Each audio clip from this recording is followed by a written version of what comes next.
Kemendak jalankan perintah Jokowi musnahkan 730 bal pakaian bekas senilai 10 miliar rupiah di Pekanbaru. Pemusnahan dilakukan sebagai langkah melindungi konsumen dari ancaman kesehatan dan industri dalam negeri. Pemusnahan dilakukan secara simbolis oleh Menteri Perdagangan Zulkifli Hasan, Jumat 17 Maret di Terminal Tipe A Bandaraya Sekaki di Pekanbaru, Riau. Zulhas dikutip dari Tribun Pekanbaru mengatakan, pemusnahan ini merupakan respon dan salah satu tanggung jawab Kemendak atas maraknya perdagangan pakaian bekas, alas kaki, dan tas asal impor yang tidak sesuai ketentuan. Pemusnahan ini, sebut Zulhas, juga merupakan salah satu bentuk komitmen Kemendak dalam proses pengawasan dan penegakan hukum terkait dengan pelanggaran di bidang perdagangan dan perlindungan konsumen. Ini juga merupakan tindak lanjut arahan Presiden Jokowi.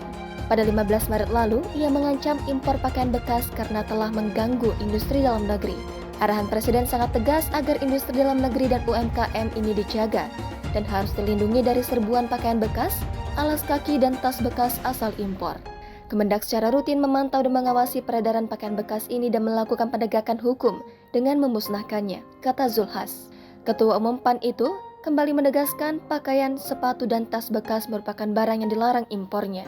Hal itu berdasarkan Peraturan Menteri Perdagangan Nomor 18 Tahun 2021, sebagaimana telah diubah dengan Peraturan Menteri Perdagangan Nomor 40 Tahun 2022 tentang perubahan atas Peraturan Menteri Perdagangan Nomor 18 Tahun 2021 tentang barang dilarang ekspor dan barang dilarang impor. Zulhas berharap konsumen lebih mengutamakan beli pakaian baru, hasil industri dalam negeri, dan usaha mikro, kecil, dan menengah. Kami mengimbau masyarakat Indonesia untuk bangga menggunakan produk dalam negeri demi menjaga harkat dan martabat bangsa. Dengan menghindari penggunaan pakaian bekas asal impor, konsumen dapat terhindar dari dampak buruk pakaian bekas dalam jangka panjang dan sekaligus turut serta memperkuat industri dalam negeri dan UMKM, ujar Mendak Zulkifli Hasan. Jangan lupa subscribe, share, komen, dan like ya!